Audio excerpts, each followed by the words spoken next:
അപ്പോൾ ഈ പ്രഭാഷണം പോലെ തന്നെ നമ്മളുടെ ഇടയിൽ ഏറ്റവും പ്രധാനപ്പെട്ടതാണ് സംഗീതം.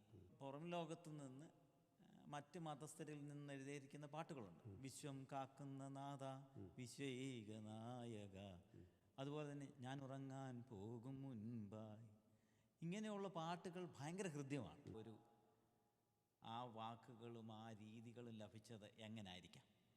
അത് മനുഷ്യൻ്റെ അനുഭവങ്ങളാണ്. ഓക്കെ. ആ അനുഭവങ്ങളെ ഇവരുടെ ഈ വായന കൊണ്ടും ആ വായന പിന്നെ ക്രിസ്തുവിനെ കാണുന്ന രീതികളും, അതെ, ഓരോരുത്തരുടെ കാഴ്ചപ്പാടുകൾ അതെ, വ്യത്യസ്തമായ രീതിയിലായിരിക്കും അവർക്ക് വായിക്കുന്നത്. അതെ. ഓക്കെ. അതിൽ നിന്ന് ഉരുത്തിരിയുന്ന ഒരു പ്രചോദനം. അപ്പോൾ ഒരു ഒറ്റ കവിത കൊണ്ടല്ല ഒരാൾ കവിയായത്.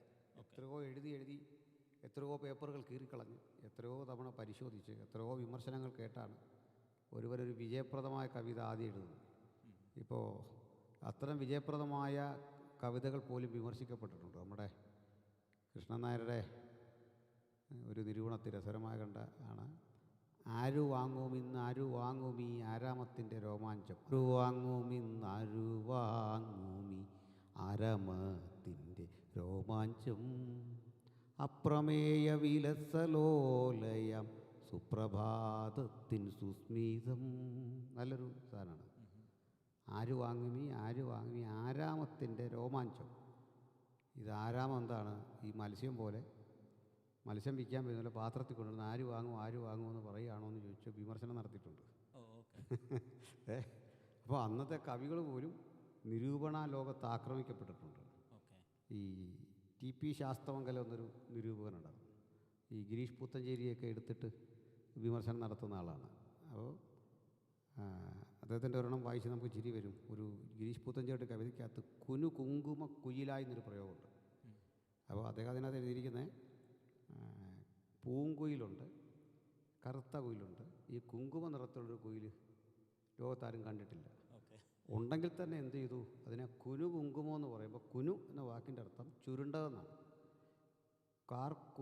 കൂന്തൽ, അത് കുനു കൂന്തൽ എന്നൊക്കെ ഉണ്ട്. അങ്ങനെ ഇനി കുങ്കുമ നിറത്തിലുള്ളൊരു കുയിലിനെ കണ്ടാൽ പോലും അതിനെ കവി ചുരുട്ടിക്കളഞ്ഞു. മനസ്സിലായില്ലേ? അപ്പോൾ ഇവർ പോലും വളർന്നു വന്ന ഈ ആ അടികൾ വേണം. അതിലൂടെയാണ് കൂടുതൽ നല്ലത് സൃഷ്ടി വിറവുള്ളത്.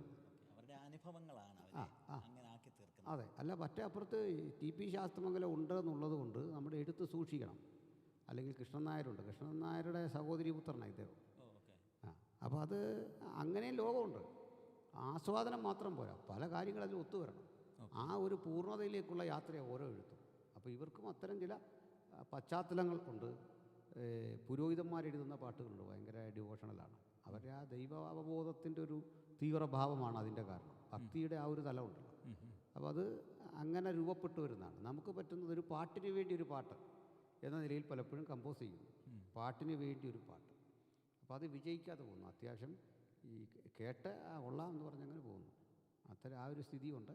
പിന്നെ ആ ജീവിത യാഥാർത്ഥ്യങ്ങളിൽ നിന്ന് അതിൻ്റെ ആഴങ്ങളിൽ നിന്ന് സൃഷ്ടിച്ചെടുത്ത കവിതകളുമുണ്ട്. ലിറിക്സിൻ്റെ പ്രശ്നം ആ പരമാവധി പ്രശ്നം. ലിറിക്സിലെ തന്നെ ക്രാഫ്റ്റിൻ്റെ പ്രശ്നം അടുത്തൊരു പ്രശ്നം. ഈ ലിറിക്കിൽ ഉപയോഗിക്കേണ്ട പദങ്ങൾ, ആപ്റ്റായ പദം ഏതാണ്? നമ്മളൊക്കെ എഴുതി തുടങ്ങുന്ന കയ്യെഴുത്ത് മാസികയിലാണ്. അതതിൻ്റെ ശക്തി. കാരണം ചെറിയൊരു സർക്കിളിലെ ആളുകളെ വായിക്കുന്നു. അപ്പോൾ അടുത്തത് കുറേ കൂടി ഒരു വലിയൊരു ഇതിലേക്ക് പോകുമ്പോഴേക്ക് നമ്മൾ ശുദ്ധീകരിക്കപ്പെട്ടു വരും. ഇത് തുടക്കമേ വലിയ സ്റ്റേജിലാണെങ്കിൽ സ്ഥിതി എന്താ? കുമ്പനാട് കമ്മീഷനൊക്കെ പാടി തുടങ്ങും ഒരാൾ, അല്ലെ ആദ്യത്തെ പാട്ട് അവിടെ കൊണ്ടങ്ങ് അവതരിപ്പിക്കുക. അപ്പോൾ അതിന് ഈ പ്രശ്നമുണ്ട്. എഡിറ്റിംഗ് ഉണ്ടാവില്ല, വിമർശിക്കപ്പെടില്ല, അവരെ നമ്മൾ അൺവാണ്ടഡായിട്ട് പ്രോത്സാഹിപ്പിക്കുക. ഈ പ്രശ്നം രൂക്ഷമാണ്. അത് അവർ തന്നെ ഇളിപ്യരായി സമൂഹത്തിൽ നിൽക്കാതിരിക്കാൻ അത്തരം നിരൂപണങ്ങളെ ബഹുമാനിക്കണം, കൺസ്ട്രക്റ്റീവായിട്ടുള്ള.